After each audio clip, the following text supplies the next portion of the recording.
The old wooden swing creaked softly, swaying beneath the golden light of an autumn sunset. The air was thick with the scent of pine and the hum of crickets waking for the evening. When Daniel pulled into the long gravel driveway, he wasn't sure what to expect.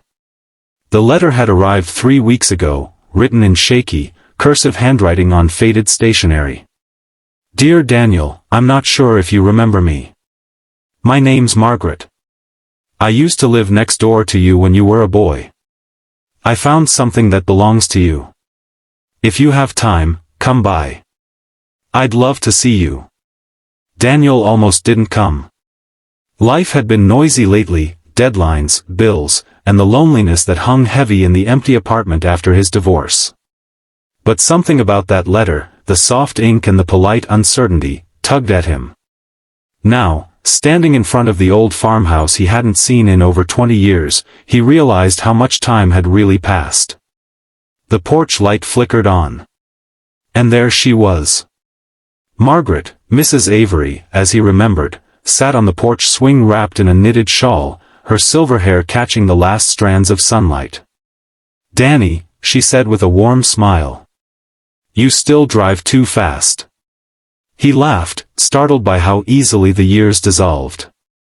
I can't believe you recognized me. Oh, I'd know those eyes anywhere, she said, patting the spot beside her. Sit. The world's too loud for standing.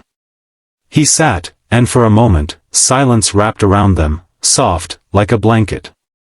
They talked about everything and nothing. About how the town had changed, how the big oak tree he used to climb was struck by lightning, how her husband, Henry, had passed 6 winters ago. When Daniel asked why she'd written, her eyes twinkled with something between sorrow and hope.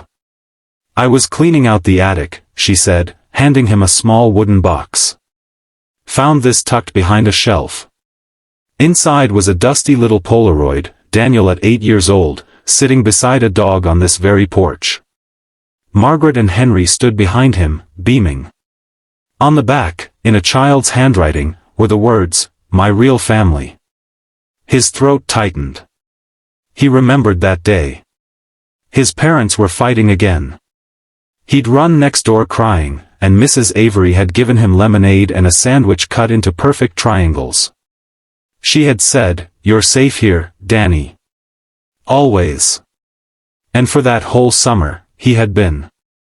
Now, as the crickets grew louder, Margaret's gaze drifted toward the horizon. You know, she whispered, the house has been so quiet since Henry passed.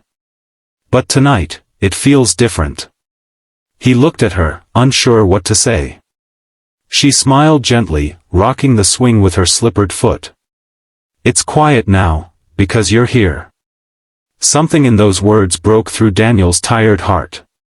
It wasn't loneliness she was talking about, it was peace.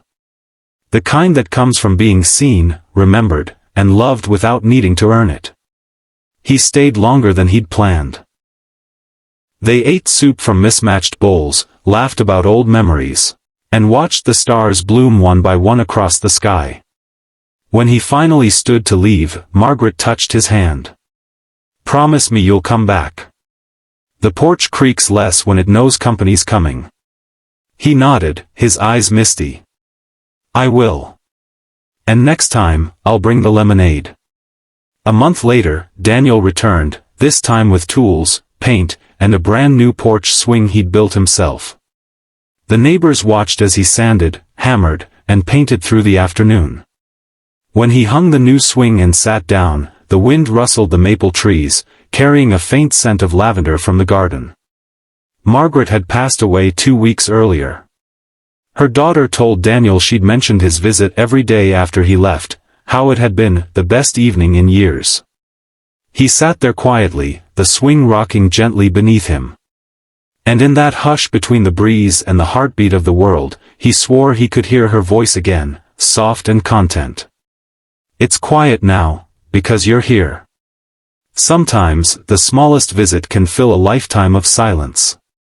Sometimes, kindness isn't about fixing the past, it's about sitting long enough for someone to feel seen again.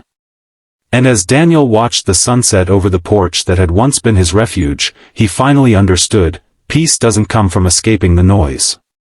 It comes from being someone's quiet place.